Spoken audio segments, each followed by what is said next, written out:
Very, very quiet. I'm a hunting vampires. Welcome to the Justin Zone. It's Vampire Week, and what better way than to shoot in black and white? Because the movie I'm about to introduce to you is a black and white film. It is not just one of a vampire film. It's a great vampire film. It's called Nosferatu. Now, obviously the sun's almost down, but there is no such thing as vampire. I mean, what? Oh, hi. I'm just kidding. Well,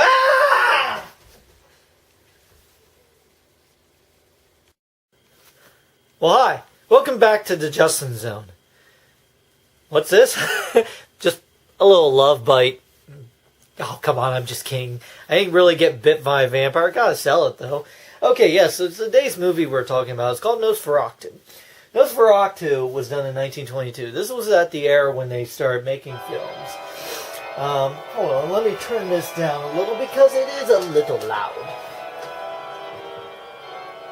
But what's important is about this particular movie, it's actually based, this is the first film based off of Dracula.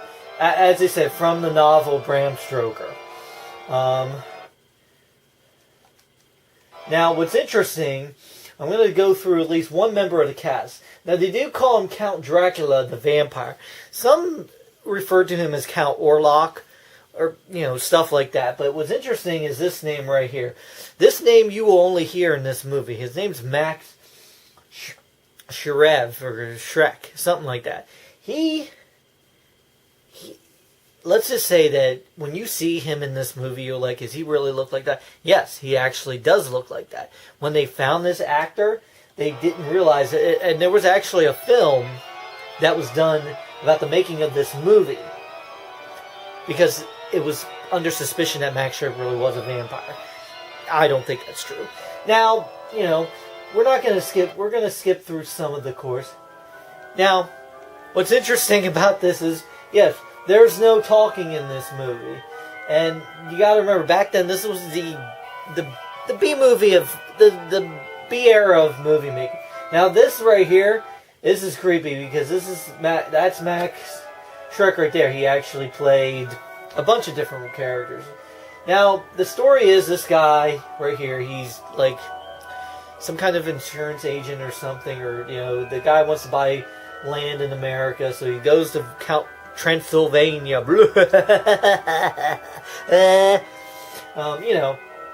So he goes to meet him. This is kind of like the story of Dracula. He goes to meet him, and we're slowly meeting. And here's the first, we meet a servant of. It's kind of weird. I don't know if this is all the same guy, but this is creepy as heck. I mean. It's almost this guy cannot get over the fact that Count Orlok keeps only appearing.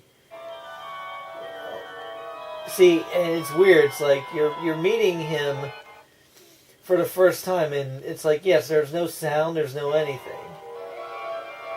And it's all kinds of creepy what happens in this. He cut himself. Here's the blood. Oh, blood, your precious blood, blah. This is when movies were movies, Now, he knows that he never sees Orlok or Dracula in the daytime.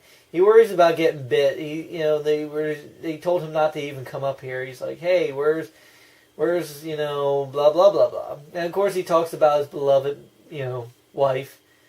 It's always interesting. But he sees... This is the creepy part. The traces of his fang on the victim's throat. Ah! Look, I got bit by a vampire. Oh. Hold on, sorry about that. Look, I got bit by a vampire. But, this guy really looked like that, Okay, so we see him look at Count Orlok. Oh, God, that is all kinds of creepy. Now, this is on the ship where Count Orlok actually gets aboard, or Count Dracula. I keep calling it, I think it's a force of habit, but, it's all interesting how this movie was done, because this is, there's the madman, there's the servant of Dracula. Dr. Van Helsing's talking about everything to do with, vampires and stuff like that. It's really interesting how all this is done. Mary's worried about, Mary, Nina, there's several names, Nina and Mary, depending on what you look, he's worried about his wife, so he heads home. This is on the ship. He's like, oh, my master is coming. They actually, the whole plague in Europe, the Black Plague as they called it, which is interesting, some people base this movie was loosely based off the idea that the Black Plague was caused by a vampire, that the vampire brought aboard the rats to the Black Plague, stuff like that. That's a pretty cool concept, because, back then they were ignorant and they didn't know what but they got to blame somebody. Let's see here. So, we're going to, yep, now this is really cool. For being the first vampire movie, they actually did some pretty cool effects, like right here. Right there, that's really cool. And this is awesome how they do some of this stuff. Alright, I want to fast forward. Now, it gets close, and now they have all these problems on the ship there, and there are the rats, and there's Count Orlok. He's rising from his tomb. Oh! He's like, I'm up! Why did you wake me? There! I have long fingers, look at me!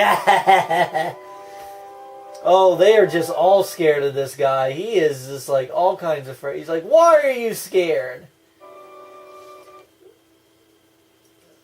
Now, this film, there was a colored version of it done, and it was in actual sound.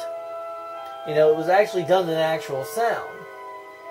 After that, there's never been an attempt to remake this. And it's kind of sad, because it's like, this was a great film. For the era, you had all your black and white horror films. You had, Hunchback of Notre Dame. You had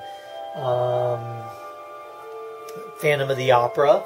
You even had a couple of others. But it's an interesting film in its own right. Now, let's see. Okay, we're getting close to, I guess, the ending of this, which I don't want to show you too much, but, they're worried about what happened on the ship, and they say about all this stuff, and the madman is, now they're all worried about plague, vampires, because the vampires there. So, it's loosely based off it. I mean, if you've never seen this film and you can find a way to get your hands on it, watch it. I highly recommend it. It's a really good starter into the black and white era of movies. I'm a huge fan of it. I've actually did sit and watch the whole thing. It can be a little boring, but it makes for interesting, because this is the time when we first had silent horror movies. The time. So, anyway, enjoy Vampire Week. I know the last Twilight movie is coming out. I'm not a huge fan of Twilight. I think it derives on... It doesn't keep true to the vampire legend like this does, and like all the other films that have come before it. Like your especially Christopher Lee. His films were great. So, in conclusion, this has been the Justin Zone. I'm happy to have served you. Have a very good evening.